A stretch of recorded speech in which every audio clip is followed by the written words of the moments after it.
test has 3 parts. In each part you'll hear a number of different extracts. At the start of each extract, you'll hear this sound. You'll have time to read the questions before you hear each extract, and you'll hear each extract once only. Complete your answers as you listen. At the end of the test, you'll have 2 minutes to check your answers. Part A. In this part of the test, you'll hear 2 different extracts.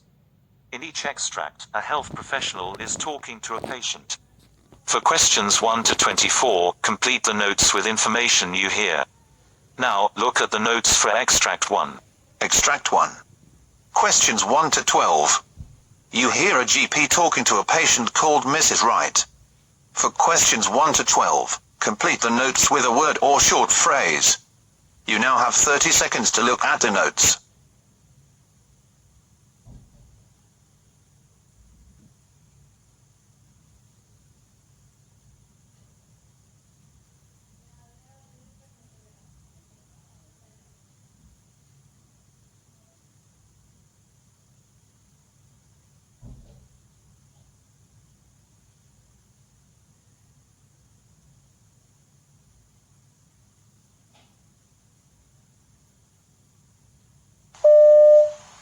Afternoon, Mrs. Wright. I'm Dr. Kildare. Now, unfortunately, your usual GP is away today, so I'm going to help you if that's okay. That's fine. Thank you for seeing me. Okay, so I've got some notes, but it'd be helpful if you could tell me, in your own words, about the problems you've been having. Well, Dr. Grimmett asked me to come back and check in about my foot. I've had gout, you see. Okay, so just remind me, what happened with your gout? Well, the first time was late last year, about 2 or 3 months ago. Dr. Grimmett had to treat me at home. It was pretty bad. I could hardly walk. We used steroids at the end to get a hold of it. I had the prednisone tablets, 30 milligrams for 5 days. Right. All the blood tests showed that I had the tendency to gout from crystals, so Dr. Grimmett gave me the allopurinol, trying to calm that down longer term. The doctor said to contact the clinic if it got worse, or come back around now just to check in. Right. So we haven't seen you. Is that a good sign? Well, I had, it was a good job I had the repeat prescription for steroids, because just after Christmas I had a bit of a flare-up again. I suppose I was eating a bit too much rich food and probably had more to drink than normal, but I have been watching it a bit. The doctor recommended I drink more water. He said 8 glasses, a couple of litres. And I've been trying, but it's a lot, you know, and I'm busy, so I don't think I drink more than 6 glasses through the day. But it's definitely more than before. Right. Well, that's really good to hear. Water can definitely help, so it's great that you're keeping that up. Sorry, do you mind just describing where the swelling was when you had it? Yes, sure. Well, both times it started down the side, kind of at the base of the second toe on my left foot, there. And then the whole foot swelled up across my smaller toes to the outside of my foot. Ah, I see.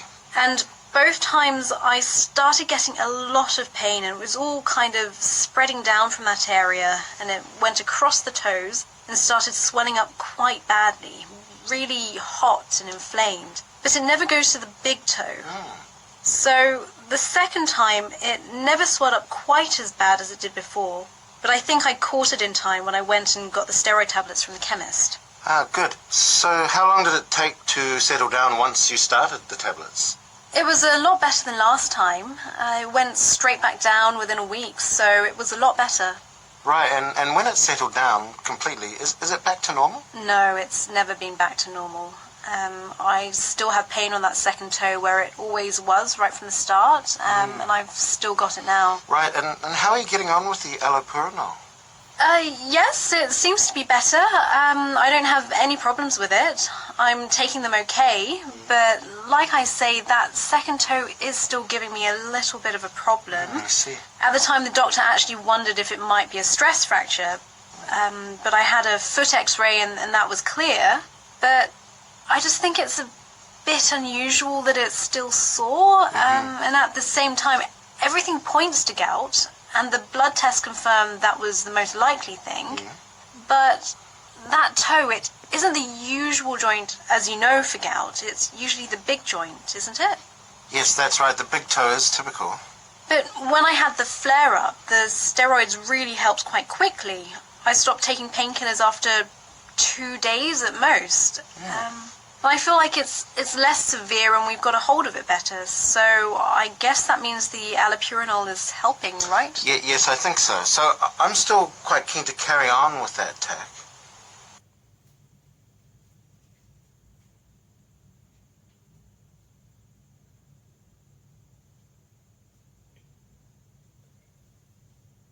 Extract 2. Questions 13 to 24. You hear a physician talking to a patient called Brandon McNally. For questions 13 to 24, complete the notes with a word or short phrase. You now have 30 seconds to look at the notes.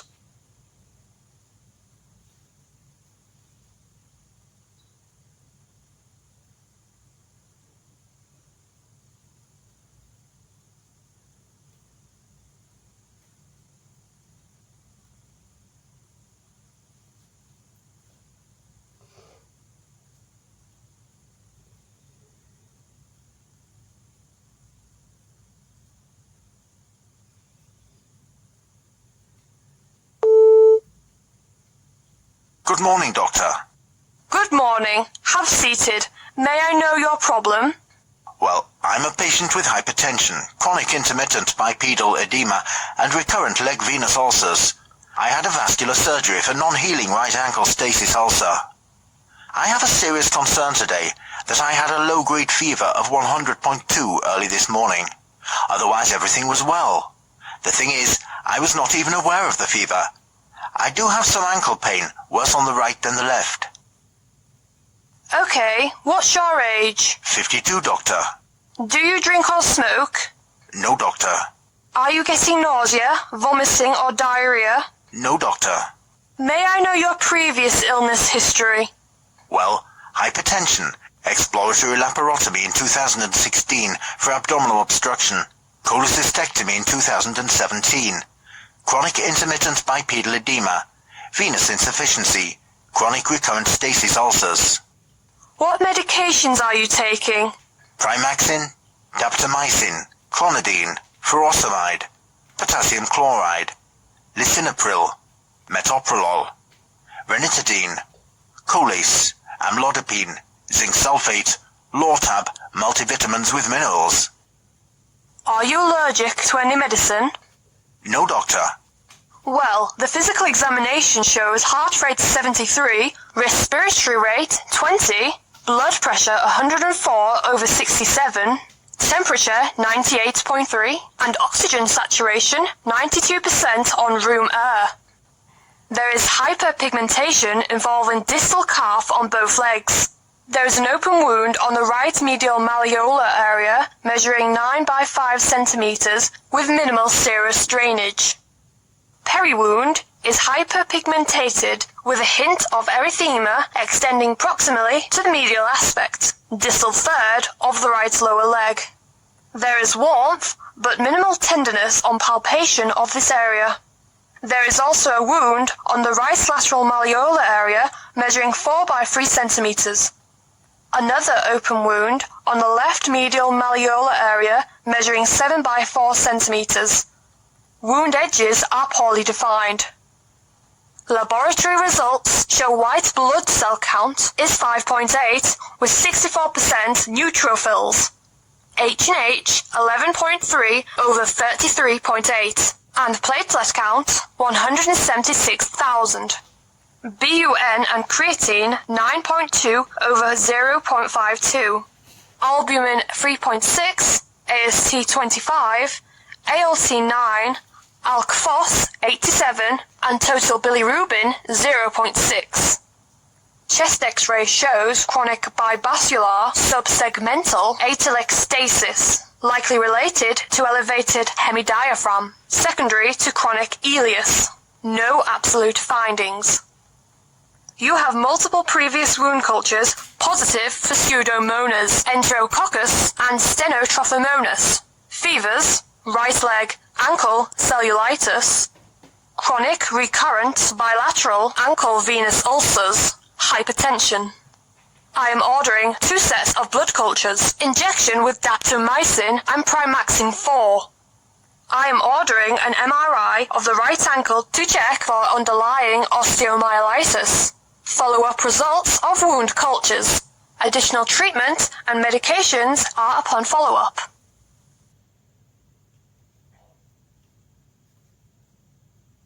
That is the end of Part A. Now look at Part B.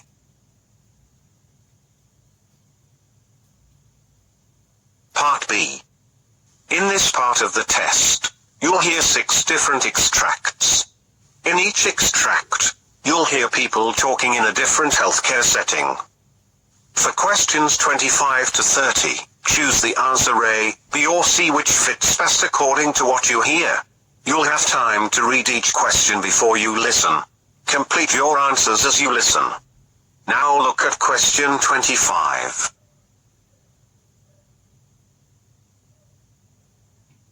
Question 25. You hear a trainee doctor discussing a patient diagnosis with a tutor. Now read the question.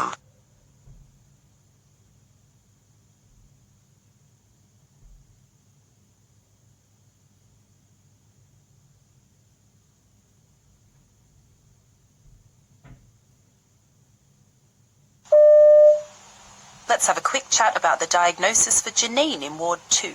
Yeah, I was a bit unsure about that one. Because it's a young patient, it's not going to be diverticulitis, or... Well, it's possible, but she is young, so yeah, it's unlikely. So, what do you think? What else could it be? What else happens in the bowel? Something common. Think about common things. Bilateral lower abdominal pain? Because it's like radiating into the back?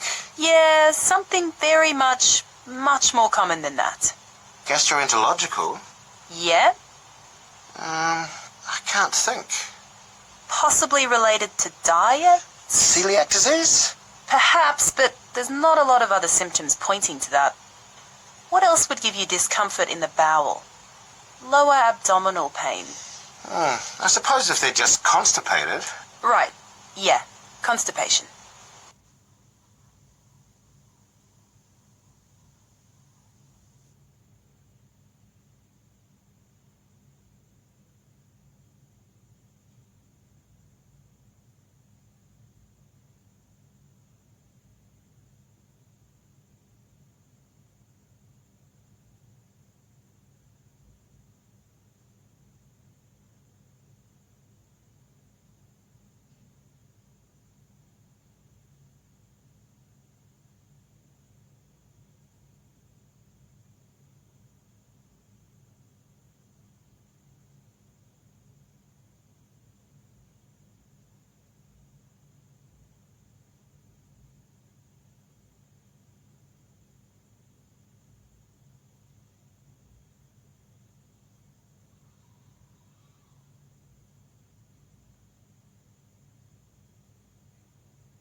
Question 26.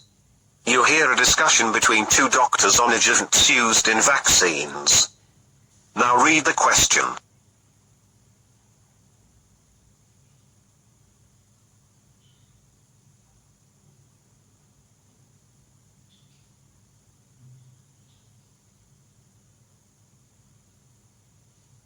Doctor, what is an adjuvant and why are adjuvants added to vaccines?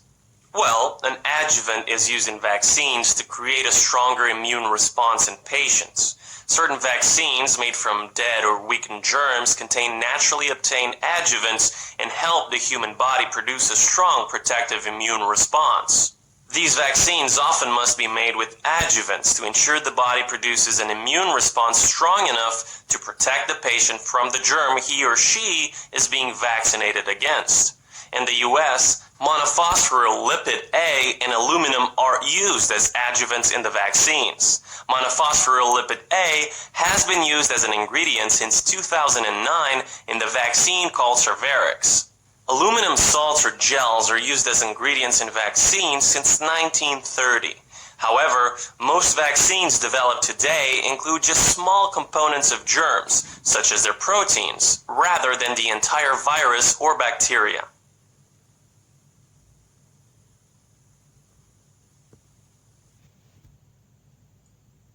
Question 27. You hear a discussion about possible causes of arthritis. Now read the question.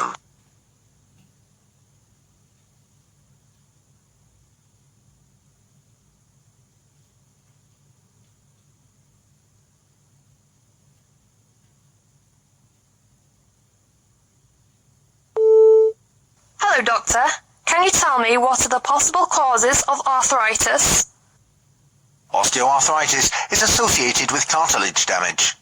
Genetic conditions are thought to play a role in osteoarthritis. Age alone is no longer seen as the cause of osteoarthritis. Rheumatoid arthritis is an autoimmune disease that develops as the immune system malfunctions and attacks the body's own tissues. Gout develops when excessive uric acid accumulates in the body and crystals are deposited in the joints. Reactive arthritis causes joints to become inflamed as a result of an infection that triggers the immune system. Usually, this condition resolves.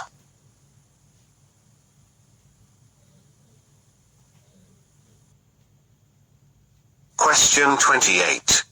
You hear the announcement of a new drug, Avastin, used in colon cancer treatment. Now read the question.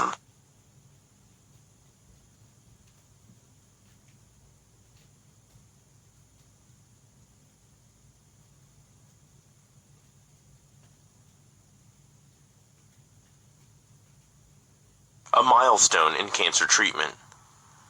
Cut, burn, and poison is the expression that describes the traditional 3 steps involved in the cancer treatment. Specifically, the expression means to cut out the growth of the cancer tumor, burn the carcinogenic cells with radiation, and poison those that remain with chemotherapy drugs. Interestingly, a young doctor from the US proposed another method to treat cancer about 30 years ago. He thought that abandoning the blood supply to cancer tumors could block their growth, but many scientists dismissed this concept for a long period. However, last month, the Food and Drug Administration of the US approved the drug called Avastin that works the way he proposed. Although the drug does not cure the cancer, it increases the lifespan of the patient with colon cancer. Avastin is a genetically engineered protein that connects with the protein in the human body that promotes the growth of the blood vessels. The protein, also known as vascular endothelial growth factor, intervenes with the supply of blood to cancer and starves the cancer cells. Avastin targets the weak places of cancer cells, though it does not damage normal tissue. Whereas chemotherapy kills cancer cells, and also the other normal cells, resulting in infections along with stomach and intestinal problems. There are also other drugs being tested to investigate whether they can stop the formation of blood vessels. In the past 2 years, Avastin is one of 3 new drugs approved for colon cancer.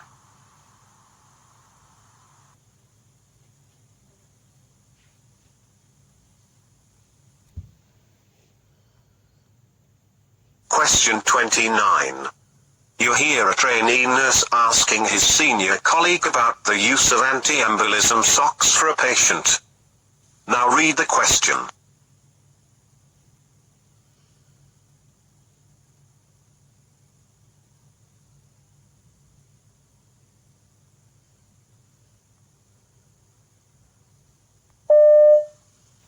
I noticed that Mrs. Jones isn't wearing the usual anti-embolism socks, but I didn't want to ask her why not because she was asleep. Is it because her legs are swollen? Well, sometimes we don't recommend the socks if there's severe swelling with edema, but that's not the case here. Mrs. Jones was actually given them initially on admission last night, but she told us this morning that her lower legs were feeling numb. She described it as having no feeling. Until we've checked out the reason for that, for example, it could be an underlying condition which could damage her arterial circulation. We're reducing the risk of thrombosis by pharmacological means. Oh, I see.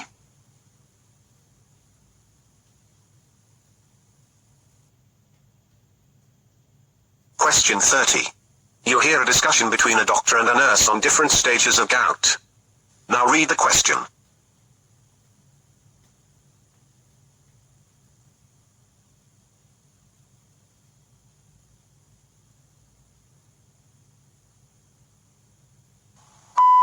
Hello, doctor. What are the different stages of gout? Well, there are various stages through which gout progresses. In the asymptomatic hyperuricemia stage, the person will elevated uric acid levels without any outward symptoms. The acute gout stage occurs when the urate crystals suddenly cause inflammation and intense pain. This condition is also called flare that can be triggered by alcohol and drug usage, stressful events, and due to cold weather. The intercritical gout is the period further urate crystals are being deposited in tissue. The main difference between gout and pseudogout is that the joints are irritated by calcium phosphate crystals instead of urate crystals. Chronic tophaceous gout is the most debilitating stage. Permanent damage might have occurred in the kidneys and joints. The patient can also develop tophi, big lumps of urate crystals in joints of the fingers. Pseudogout is the condition that is confused with gout.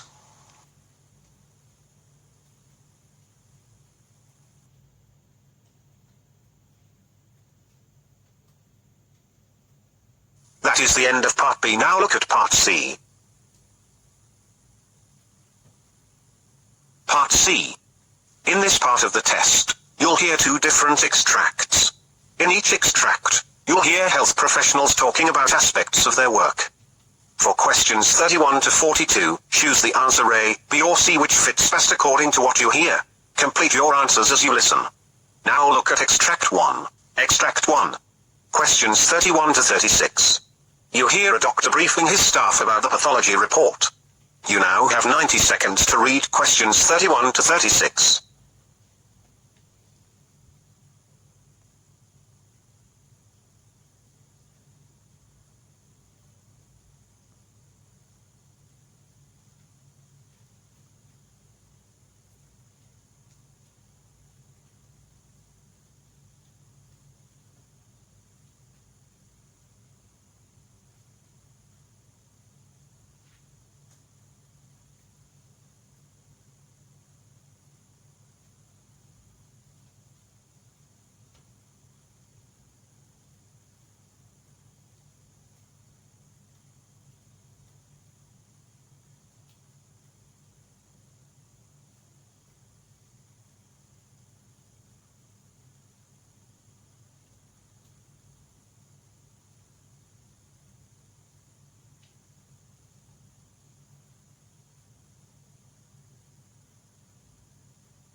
Hello, Doctor. Will you please explain to me about the type of information included in a pathology report? Well, often a pathology report of surgical specimens is complex and very long. These are divided into many subheadings. The general information includes the name of the patient, the medical report number, the date of the biopsy or surgery, and the unique number of the specimen that is assigned in the lab. The next set of information often contains patient information provided by the doctor who resected the tissue sample. This information includes the special requests made to the pathologist and the medical history. For instance, if a lymph node sample is being resected from a patient with cancer in another organ, the doctor will indicate the type of the original cancer. This is useful in guiding the pathologist's selection of special tests that may be required to assess if any cancer in that lymph node is a metastasis from the original cancer or else a new cancer that started in the lymph node.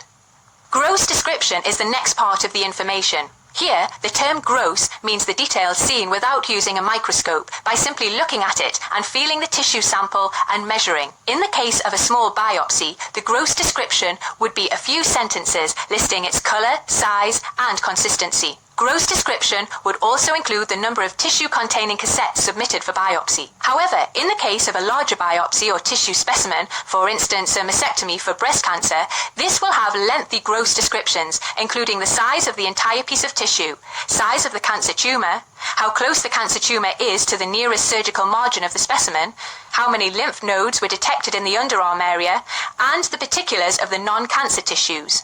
A note of where tissue was taken from is also included. The gross description is very short for crytology specimens. That usually notes the number of smears or slides made by the doctor. If the specimen is a body fluid, its volume and colour are indicated.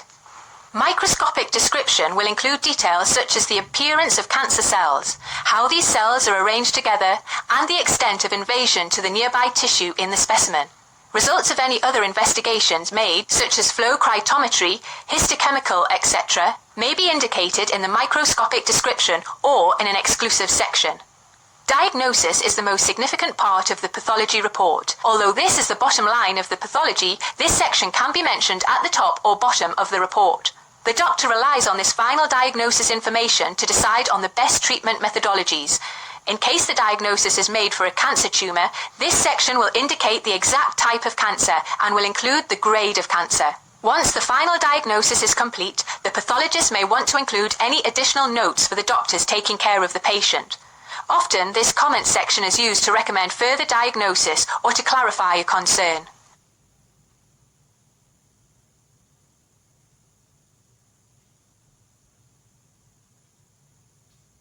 Now look at Extract 2. Extract 2. Questions 37 to 42. You hear the discussion of a physician with junior doctors on pericarditis. You now have 90 seconds to read questions 37 to 42.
Hello everyone. Now, I'm going to explain to you something about pericarditis. The infection or inflammation that occurs in the pericardium is called pericarditis. Inflammation of the pericardial layers arises when the membrane gets thickened and the layers rub against each other. During such a condition, the increase in the fluid volume in the pericardial sac results in compression of the heart, which subsequently affects the functioning ability of the heart. Chest pain is the main symptom of pericarditis, which is normally not considered as a life-threatening condition, and patients may become normal in a few days or weeks. However, in certain cases, the symptoms may last for several months. It is a relatively common heart condition, and around 5% of patients with severe chest pain are diagnosed as pericarditis. Moreover, it is very common in men than in women. It affects people of all ages, but mostly occurs in young adults. Based on the symptoms and causes, pericarditis is categorized into many types. Pericarditis based on symptoms. Acute pericarditis occurs when chest pain develops suddenly, radiating to the neck, shoulders and back. The pain increases during when breathing in or inspiration and while lying down. However, it decreases while sitting. The symptoms may last for less than 3 months and may get resolved in a few days with appropriate treatment. Pericarditis may be idiopathic or due to viral or bacterial infection, cardiac arrest, metabolic disorders or a blunt injury. The condition is also caused by radiation toxins, trauma, or as a side effect of certain drugs. Chronic pericarditis at times persists for a long period and the symptoms last longer than 3 to 6 months. In such cases, the patient may not have the chest pain, but may experience tiredness, shortness of breath and coughing. Chronic pericarditis is believed to be the result of certain autoimmune disorders such as lupus, scleroderma and rheumatoid arthritis, where the antibodies produced by the body attack its own cells and tissues. Pericarditis based on causes. Constrictive pericarditis occurs when the pericarditis is associated with a thickening or scarring of the pericardial layers. This starts constricting the heart within the thoracic cavity, which in turn controls its functioning. Pericardial effusion. In a normal individual, the pericardial cavity is filled with about 20 to 50 milliliters of fluid. At times, in patients with specific medical conditions such as severe hypothyroidism or kidney failure, or in patients who have undergone invasive cardiac procedures, there may be a gradual accumulation of fluid within the pericardial cavity, which may often be asymptomatic until the surrounding structures start getting compressed. In such cases, symptoms related to such compressions such as dyspnea, nausea, fullness of the abdomen may manifest. Cardiac tamponade is caused when persistent pericardial effusion causes the pericardial fluid volume to increase up to 80 milliliters or even 200 milliliters, which can lead to malfunction of the pericardium. Therefore, this condition has to be treated as an emergency. Viral pericarditis.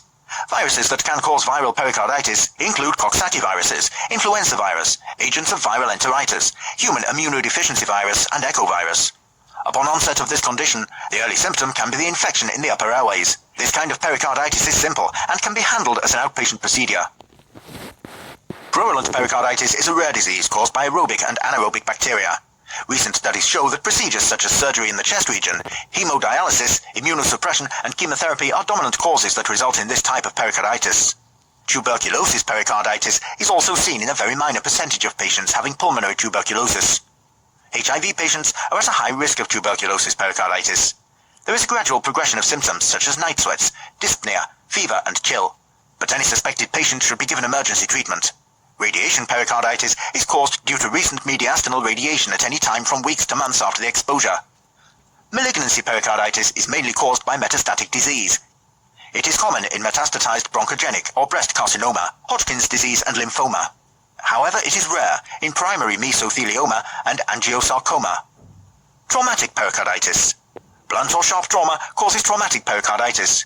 Invasive cardiac procedures may also cause this type of pericarditis, which includes cardiac diagnostic catheterization and electrophysiological ablation procedure.